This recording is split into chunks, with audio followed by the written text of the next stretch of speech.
So when we meet that perfect girl, you know the one that you think is going to make your life right. She's going to make you a man. She's going to take you from being a boy to being a man. You're going to learn everything you ever wanted to know. And you're going to have personal, full-time access to your own female body. Oh my God, it's going to be the best. But before you can get there. You hear that? This dude is such a weirdo, and the creeper it's ridiculous. Like, I've watched too many videos of his to count, and I try to pick the weirdest ones when he says, because he's saying like some of the craziest shit. But listen to this. This is so weird. Own female body. Oh my God, it's going to be the best. You're going to learn everything you ever wanted to know, and you're going to have personal, full-time access to your own female body. Oh my God, it's going to be the best. Wow. But before you can get there, there's a commitment involved. And as a man, when we go in to make a commitment, well, we have a certain understanding of what that commitment means. So it's transactional. You feel like you need to commit so that you can gain access to a woman's body, right? And the reason I want to lay down the foundation, the groundwork for this, because you can like the fact that he can't understand, or he doesn't hear how problematic his thought process is on this is crazy to me. Like, he is blaming women for every one of his issues, right? While simultaneously saying out loud exactly why he is the problem. Just right off the rip. So women are supposed to turn you into a man. Why is that her task?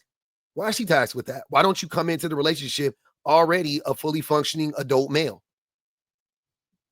Why is that her responsibility? Why do you need to commit to gain access to a woman's body? You can have access to a woman's body without committing. Is that the reason you're committing to her, though, so you can gain access to her body? That seems a little transactional, don't you think? You don't think that would play a role in how you treat her in the relationship? If you're viewing this as a transactional exchange, you're not viewing it as like a relationship where it's more reciprocal, where you give love and you receive love. You give attention, you receive attention. You care, they care back. You're looking at it like, well, I got to commit, so I'm going to swear off all other women. And once I do that, this woman will give me access to her body consistently, because I'm not really able to get access to women on a consistent basis without committing to one woman. So I'm willing to make that exchange, because what am I getting? A woman every 7 months when I can have a woman every day? Fine, I'll commit. You're not committing because you love this woman. You're not committing because you want to take care of her and you want to grow with her. No, you're committing so you can have access to her body. For me, and I think for a lot of you guys, that commitment means what I just described. And it's even in the vows. Do you take this woman and this man, for better or worse, for richer or poorer, in sickness and health, all that stuff? I mean, that's what it's all about, And so we anticipate that that's what we're getting. We're getting that level of commitment. And we have every reason to believe that she has the same understanding as we do. Unfortunately, that's not always the case.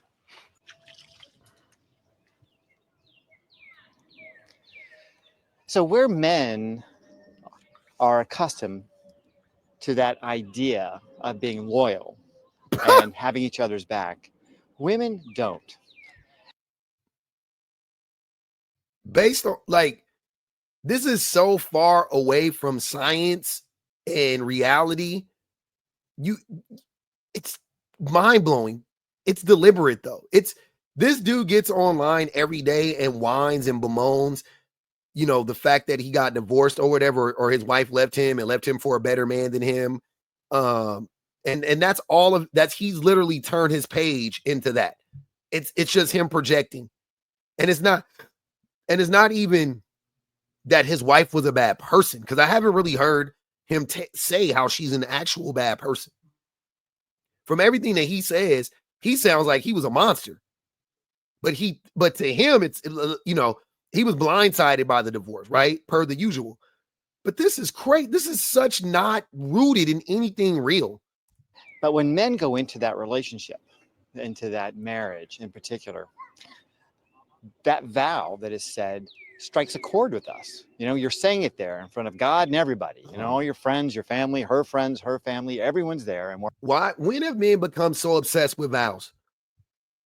When did that happen? Because men do not honor the vows. Men don't give a fuck about these vows. And also, you can make your own vows. I don't know how many times I have to tell you guys this. Stop saying the vows. There's no one, like, you can have different vows. You can make your own vows if you want to. Your vow said that. Okay, cool. That's fine. we're all saying it together, you know, in sickness and health and richer or poorer and all that stuff. To us, it sounds like the kind of relationship we had with our buddies, with our best friends. Like, that's the way we feel about it. It's like men have terrible relationships with their male friends. Their male friends aren't down for them. Their male friends don't support them emotionally. Their male friends don't support them financially. What are you talking about? Male friendships are terrible and shallow. we're in for good, no matter what. I mean, I could probably still call my old best friend if I needed to dispose of a body. I think he'd come and help me, not ask any questions. Exactly.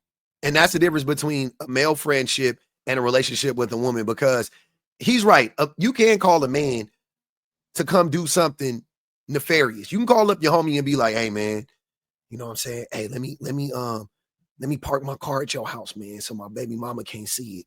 Because, you know what I'm saying? I'm creeping on the low. Let me, you know, hey, man, let me crash at your house. Let me bring my side chick over to your house. You at the house right now? No, you out at work, right? Okay, yeah, your friend will help you out with that. But call your friend and try to be vulnerable with them. Ask them to show up for you emotionally.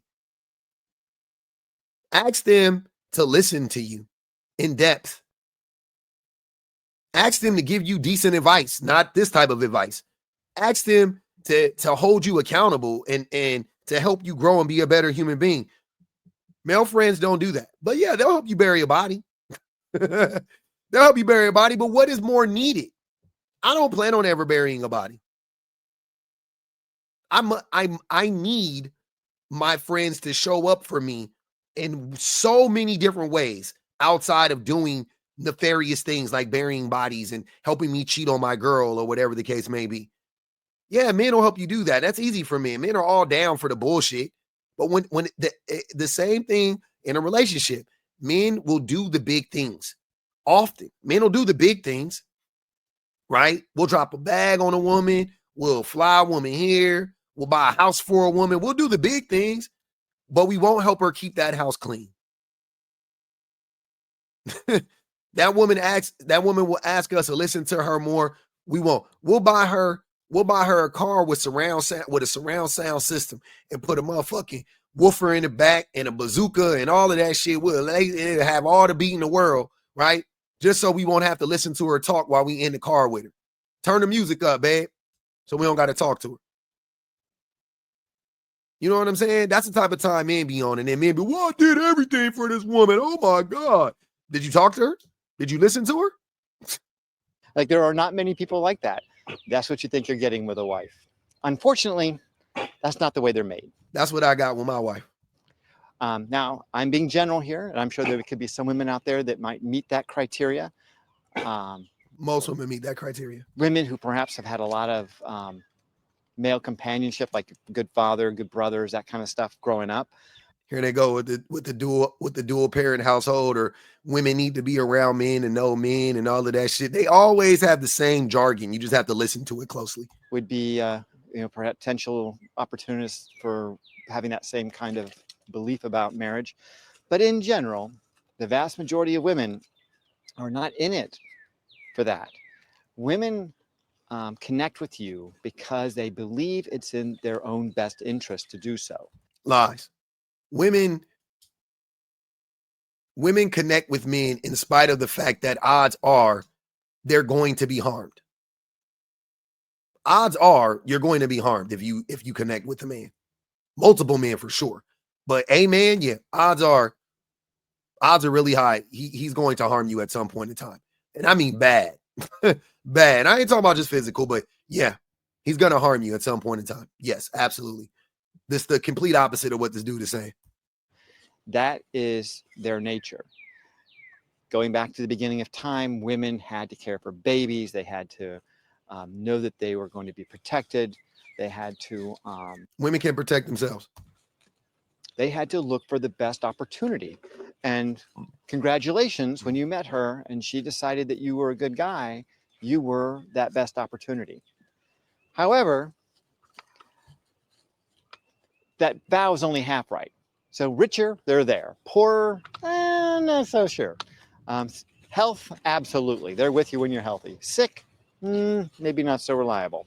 Is that so? Is that so? So everybody has seen the study of you know, or seen it quoted before how men are 6 times more likely to leave their wives. Apparently that got retracted in 2015. It was flawed. So I don't want to cite that one. But there are other studies done on this. And this one is good. So this one was done in Europe. 25,000 heterosexual couples. The other one only had 2,700. So this is a way more comprehensive study anyway. Couples between the ages of 50 and 64, right? For the 50 to 64-year-olds, when the wife was in poor health, but the husband wasn't, their marriage was more likely to end than when both were in good health. When the husband was in poor health, but the wife wasn't, they were no more likely to split than when both were in good health. I'll read that again for the people in back.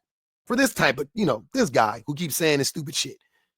Remember what he was saying. Oh, women, in sickness. Oh, yeah, no, they leave. Okay, sure. Again, for the 50 to 64-year-olds, when the wife was in poor health, but the husband wasn't, their marriage was more likely to end than when both were in good health. When the husband was in poor health, but the wife wasn't, they were no more likely to split than when both were in good health. Interesting. The same pattern emerged for everyday limitations. When the wife was severely limited in her ability to perform the tasks of everyday life, but her husband wasn't, the couple was more likely to divorce than when neither experienced severe limitations.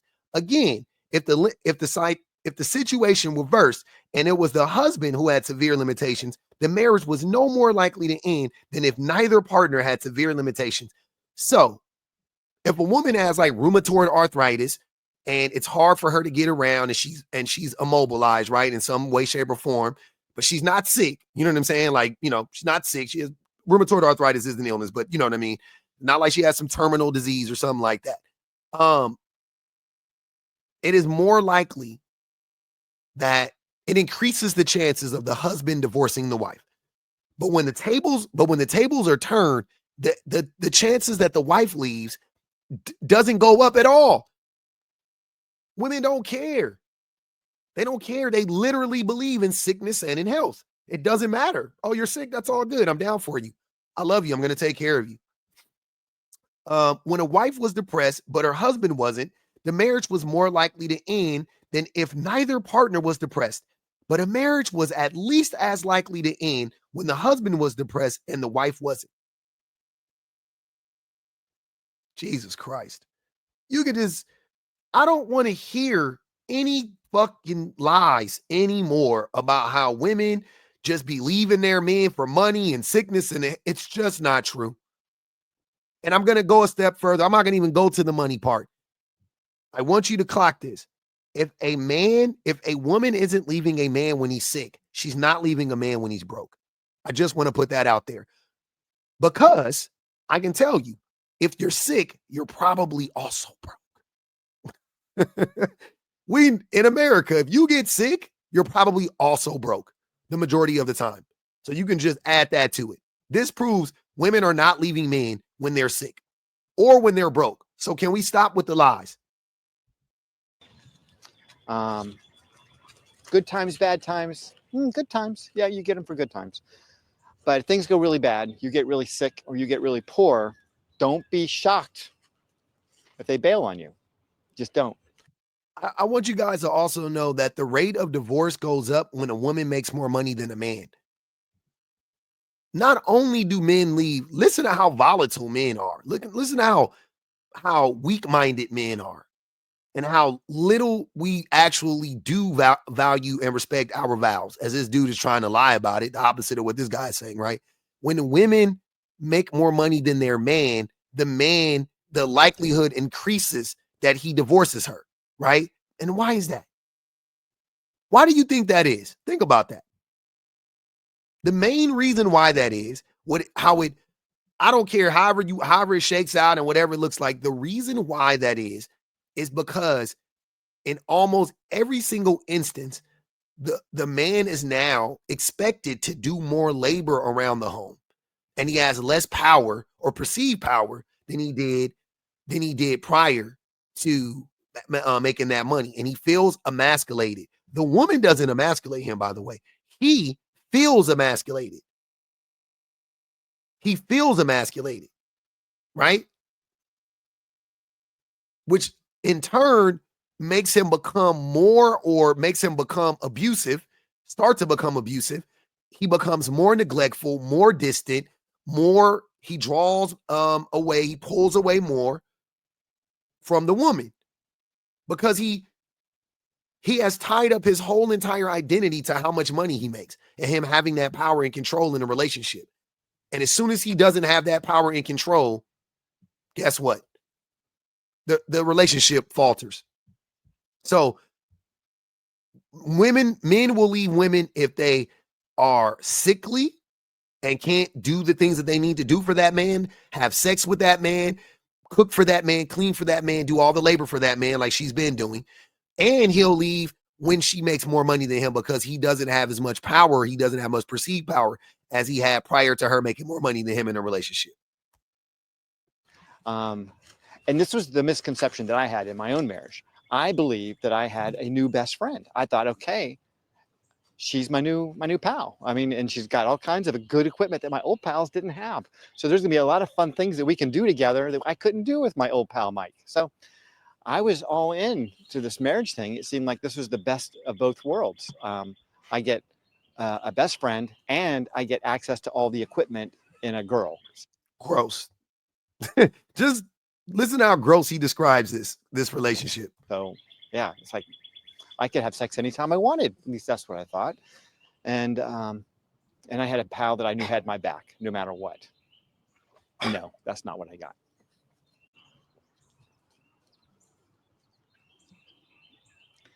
I've had this conversation with my ex-wife on a number of occasions, and she says that she left for reasons other than the fact that I was down and out and my finances were a wreck and all that stuff. But I knew that our marriage, and she did too, was kind of in bad shape for at least a decade before she left. Now, if she had left just a few years earlier, she could have had me for alimony for a good chunk of change, probably $70,000 or $80,000 a year. But things were good then. We had money. Oh, where are you going, Debu? Hey, pal. This is listen to what he's saying. Maybe I'm misinterpreting what he's saying.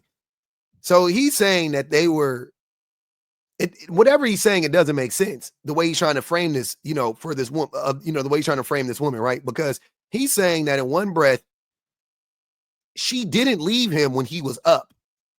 If she was money hungry, if she was whatever he's trying to act like women are, she didn't leave him when he was up. He said that she should have left or could have left 10 years ago. He said their relationship was on the rocks 10 years before she left. That's what I'm getting from it, right? I could be mistaken. So what does that mean? That means that she was trying to stick it out and make it work, and it never worked. So it's the opposite of what you're saying. She didn't just wake up one day and was like, "Oh, you're broke. I'm out. Bye." He's either saying one of two things. He was broke 10 years ago and they never recovered fully, right? But then he said if she had left like a few years ago, which sounds like based on what he's saying, then he did recover. Like it just doesn't make sense. It doesn't make any sense. She didn't leave you when you were up. That's what he's saying. That's what I'm getting from this. She didn't leave him when he was up. Okay. She stuck around for 10 whole years trying to figure this thing out. They never were able to figure it out. And then she leaves when he's down, doesn't get any money. She could have stuck around and waited till he got back up again and then left him then, but she didn't because it wasn't about the money. She just didn't want to be with him anymore because of the type of person that he was. And I can see this happening easily because, again, we know that when men lose their job and when men drop in their financial, socioeconomic standings in society, we become a shell of ourselves because we put so much energy. We put so much of our personality. We put so much of our self-worth into how much money we make that when that thing isn't there anymore, we don't know who we are. And we become very depressed and very abusive. This is not like, and he's not acknowledging anything he has done in this relationship. He's trying to paint this woman out to be this monster, like she just left him for no fucking reason when he just said he was broke. Now, it wasn't just the money. That's what I'm saying. Clear. I know it wasn't just the money. I've been married a long time. My wife wouldn't leave me just because I was broke. Also, how did you go broke? What happened? What happened? A lot of times men be going broke because they're not listening to their wives and they're not, they're making bad decisions, bad financial decisions. You know what I'm saying? So what if that was the reason you went broke? Would that not be good enough reason to leave? Yeah, you can't go any further than that, man. Yesterday, Debu fell in deep water. It's not good. No, you got to come this way, pal. That's it. Wow, so agile. Yeah, but she left when things were bad, and there was no money to take, and so, yeah, she didn't get anything out of me. But she certainly has paid a very high price for it, and I feel pretty bad for her. But that's just what you get, the decisions you make in life. But for you guys out there who are considering getting into a marriage, or you're looking back at your marriage, and I bet that she don't regret leaving this fool for 1 second. With all the high prices being paid, she would pay it again. Wondering what the hell happened. I think that most of us misunderstand women at that level. We don't realize that that level of guy-to-guy loyalty is not built into their system. They just don't do that. They don't have it in them. So don't resent them for it. I mean, you can't be angry at your dog for barking. So you're right. He keeps comparing. This is a common theme. He's going to keep comparing women to dogs. Yeah, you just gotta ride it out. I know that when I became aware that she was not happy in our marriage for whatever reason. What's the reason? I felt a sense of betrayal, quite honestly. And I think that most men do. And I think that's a waste of energy, quite honestly. I mean, I understand why men feel betrayed. I mean, like I said, I felt betrayed. Why would you feel betrayed because your wife isn't satisfied? Why would you be the one who would feel betrayed because you're not satisfying your wife? Shouldn't she feel betrayed? But I do think it's a waste of energy because it's just their nature to behave in ways that are in their own best interest. And the problem, if women actually behaved in ways that was in their own best interest, they wouldn't deal with men to begin with. Like, I don't know how to tell men that. You guys got to stop saying that. If women were these people you're describing them as, they wouldn't deal with us at all. they would literally steer clear of us. They wouldn't touch us with a 10-foot pole for any reason. Problem with a long-term relationship and marriage is that it does require someone who's extremely mature, and that wasn't you. Someone who can see the long game and understands that there's ebb and flow to the relationship. And if you marry someone who is emotionally immature, as I did, it's very likely that when things start to get a little tough from time to time, or get boring, or she starts to feel like she's put upon because she's doing, all the child rearing and stuff like that. You hear it? See, if you listen long enough, it'll start to come out what really happened. What happened? That when things start to get a little tough from time to time, or get boring, or she starts to feel like she's put upon because she's doing, all the child rearing and stuff like that, then Okay. So you were neglecting her, and she was tasked to do all the labor in the relationship, all the labor in the home. Typical, but yeah. Okay. See, just that little tidbit, just that little nugget right there. That's it. You listen long enough. This is a 16-minute video. He finally kind of, and he still tries to deflect and be like, well, she feels like she's taking care of. She is. What do you mean she feels like that? And this is why she divorced you. Because when she came to you and was telling you, hey, I'm not feeling like you're participating enough. You tried to gaslight her and was like, oh, that's how you feel. No. That's how it is. It's not perception, it's reality. You're not showing up enough. Period. And yeah, it's very likely that she's going to feel dissatisfied in the relationship. And yeah, when that happens, the opportunity for her to want to bail is going to be pretty strong. So it's not about you really. It's just about who they are. It's not something they have control over. It's the way they're made. It's in their nature. It's like right now, Debu's over here digging a hole.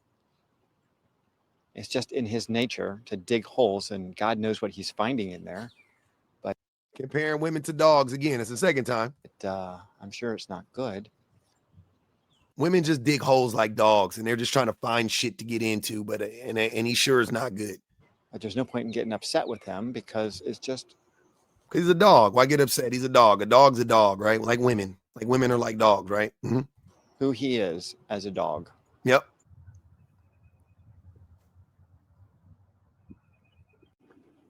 This isn't misogynistic at all, by the way. He's making a lot of sense here.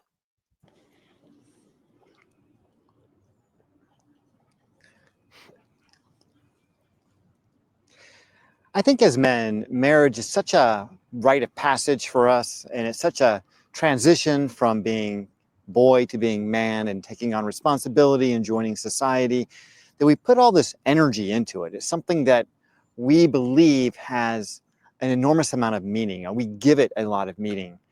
And so we fear its failure because we're getting into this relationship with this person, this opposite sex, this person from another planet in some ways, and we're trusting in her. Now women are aliens.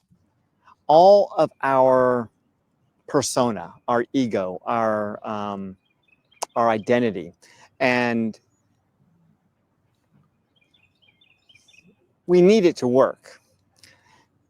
And that he ain't lying though. That's the first honest thing and accurate thing. Men do put a great onus and a great they tie so much up into of our because our whole thing is about perception. It's about how we're being perceived, right? Especially by other men, but it's about how we're being perceived. And when that thing comes like crumbling down, we lose our identities. We don't know who we are. That's how we turn into the Chris Watts of the world. That's how we turn into the, you know what I'm saying? Well, I won't say we because I'm a black man. But that's how a lot of men do turn into the what they call the family annihilators, right? If you guys just finished watching White Lotus, family annihilator, right? He lost all his money. What did he want to do? Unalive. He wanted to kill his whole fucking family. Unfortunately, nobody teaches us anything about women and their very nature. Women do. Growing up. It's almost as if there's a taboo about it. Women talk about it all the time. When you say nobody, you mean men don't teach you about it? Women learn all about men. Men are very simple to understand, and we're very predictable in many, many ways. No, we're not. Debu, stop it. Women, on the other hand, we're very deceptive. Kind of operate on a different operating system. Women are so easy to understand. With all due respect, you know why women are so easy to understand? Because they're so honest. They're so much easier to understand. Women are so much easier to understand than men. They're way more honest and they're way more expressive. They can communicate way better than men can. They're so much easier to understand. Like I understand women so much better now simply because I listen to them. Simply because I listen to them. The day I started listening to women was the day I was like, oh, this All the shit that men have been telling me about women has been fucking wrong. It's been a lie. Like, they're so easy to understand. There's a lot going on. Don't get me wrong. There's a lot going on, but it's easy. You get it. It all makes sense. It all tracks. And once you understand, like, I don't know how to put this, but it's like, it's a code. And once you crack the code, you don't need them to tell you every fucking thing in every way that they feel. It's like you're like, oh, okay, I could see. Like, it's all in the same vein, right? It's all in the same vein. So it's like they want a man that's honest. And then there's a bunch of things that would fall underneath honesty. You know what I mean? Like, they don't need to tell me every little fucking example of honesty for me to understand. It's like, no, but I get they want a man that's honest. Then I know what that looks like. I'm like, that, yes, I understand. Okay, cool. That's how it is. System. You know, they have a different process for everything. They don't work in the same ways, the ways that we would expect. And as a result, we don't know how to respond to them when things start to change or the relationship starts to go in different directions. When it comes to loyalty, that idea that we're going to have this loyal partner in a relationship, that's something that I feel like we really need to wrap our brains around, because we go into a relationship with this romantic idea that we're going to have this best friend who's going to be there with us forever, no matter what. And men do not give a fuck about romance. That's, again, this is just, women are sold and lied to and sold this bill of goods about the concept of romance. Not men, bro. Come on. if you want that, you're probably going to need to hang out with your old pals, your old friends, because they'll be there no matter what. Your wife will not. She is not that kind of animal. You called a woman an animal again. If dogs are men, you know, women are cats. Dogs. At least now we're dogs and women are cats, but still, this fifth time referring to a woman as an animal. Dogs will stick with you till the very end. Cats, they like you when you're nearby, but if you're not nearby, they're fine, you know, and cats are kind of like that. Nah, cats love you. Cats are nearby. Women are kind of like that. Jack. Women are like cats because cats are more self-reliant and self-sufficient.